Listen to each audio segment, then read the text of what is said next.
मुस्लिम बहुल या मुसलमानों की अक्सरियत वाले मुल्क मलेशिया में एक बड़ा फैसला लिया गया है, जिसके मुताबिक अगर कोई मुसलमान मर्द जानबूझकर जुमे की नमाज तर्क करता है यानी छोड़ देता है तो अब उसे जेल होगी।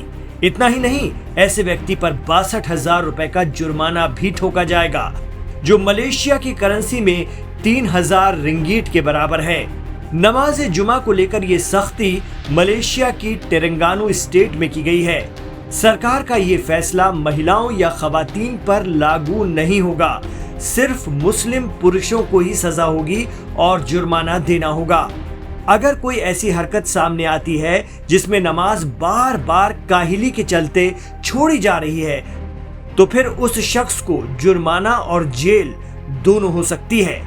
इससे पहले मलेशिया में 3 जुमे की नमाज न पढ़ने पर सजा का कानून है, लेकिन मलेशिया जो कि अपने मिले जुले और सबको साथ लेकर चलने के कल्चर की वजह से दुनिया भर में पहचाना जाता है, वहां एक स्टेट गवर्नमेंट के इस फैसले के बाद मलेशिया पर कट्टरता या मजहबी इंतहा पसंदी के बढ़ जाने के इल्जाम पर चर्चा शुरू हो गई है। मलेशिया में इस्लाम कौमी मजहब या राष्ट्रीय धर्म है। जिस तेलंगाना स्टेट की हुकूमत ने जुमे की नमाज न पढ़ने को लेकर सजा और जुर्माने का फैसला किया है, वहां की आबादी 12 लाख है। यहां मलय मुस्लिम रहते हैं। खास बात यह है कि मलेशिया के इस राज्य में असेंबली में कोई अपोजिशन नहीं है, क्योंकि यहां हुए विधानसभा चुनाव में सभी 32 असेंबली सीटों पर पॉलिटिकल पार्टी जिसका नाम इस्लाम से मलेशिया है, उसके उम्मीदवार ही जीते थे।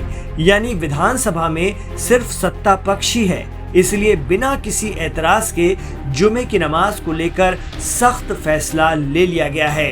हालांकि इस सख्त फैसले को लेते वक्त ये भी ध्यान रखा गया है कि कोई मुस्लिम शख्स किसी जायज वजह या मजबूरी के चलते जुमे की नमाज अगर नहीं पढ़ पाता है तो उस पर कार्रवाई नहीं की जाएगी। गौरतलब है कि मलेशिया की इकोनॉमी का बहुत बड़ा हिस्सा टूरिज्म पर चलता है।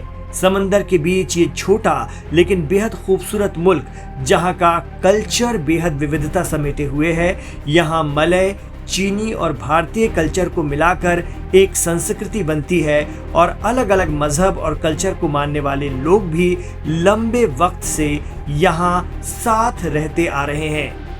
हालांकि सरकार का ये फैसला सिर्फ मुसलमानों पर लागू होगा, लेकिन जुमे की नमाज को लेकर इस तरह की सख्ती पर सोशल मीडिया में चर्चा शुरू हो गई है। कोई इस फैसले की तारीफ कर रहा है तो कोई कहता है कि इबादत तो अल्लाह और बंदे का निजी मामला है, इसमें हुकूमतों को नहीं पढ़ना चाहिए। जुमे की नमाज को लेकर इस तरह की सख्ती ठीक नहीं है।